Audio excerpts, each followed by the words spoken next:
Lionel മെസ്സിയുടെ കേരള സന്ദർശനം റദ്ദായതിൽ മുഖ്യമന്ത്രിക്ക് അതൃപ്തി. വാർഷികാഘോഷത്തിനിടെ വിഷയം ചർച്ചയായത് നാണക്കേടായെന്നും വിലയിരുത്തൽ.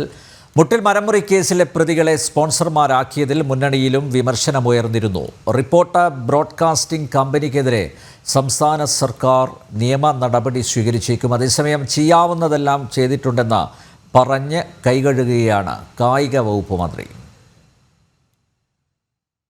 9ാം വാർഷികാഘോഷത്തിനിടെ ലിയോണൽ മെസ്സിയുടെ കേരള സന്ദർശനം റദ്ദായത് സംസ്ഥാന സർക്കാരിനേറ്റ വലിയ നാണക്കേടെന്നാണ് മുഖ്യമന്ത്രി വിലയിരുത്തുന്നത്. മെസ്സിയുടെ വരവ് സംസ്ഥാന സർക്കാരിന്റെ നേട്ടമെന്ന നിലയിൽ ഉയർത്തിക്കാട്ടി പ്രചാരണം നടത്താനായിരുന്നു മുഖ്യമന്ത്രിയുടെ പദ്ധതി.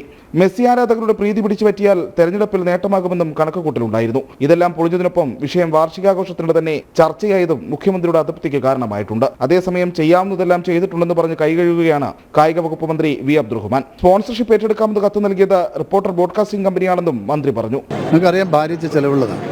ഒരു സർക്കാരിനെ സംബന്ധിച്ചിടത്തോളം ഇത്രയും വലിയ പണം കായിക വകുപ്പിൻ്റെ ബഡ്ജറ്റിലും അപ്പുറത്താണ്. അപ്പോൾ അതിന് സ്പോൺസർമാർ നിർബന്ധമാണ്. കേരളത്തിലെ ഫുട്ബോൾ പ്രേമികളുടെ ആഗ്രഹം മാനിച്ച് സ്പോൺസർമാർ അത് ചെയ്യും എന്ന് തന്നെയാണ് ഞങ്ങൾ പ്രതീക്ഷിക്കുന്നത്. അത് വളരെ പെട്ടെന്ന് ചെയ്യണമെന്ന് അവരെ അറിയിച്ചിട്ടുണ്ട്.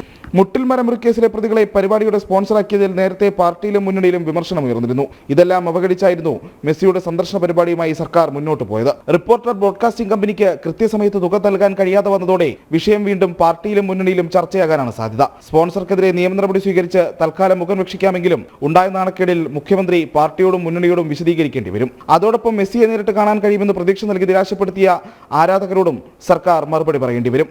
ജനം, തിരുവനന്തപുരം.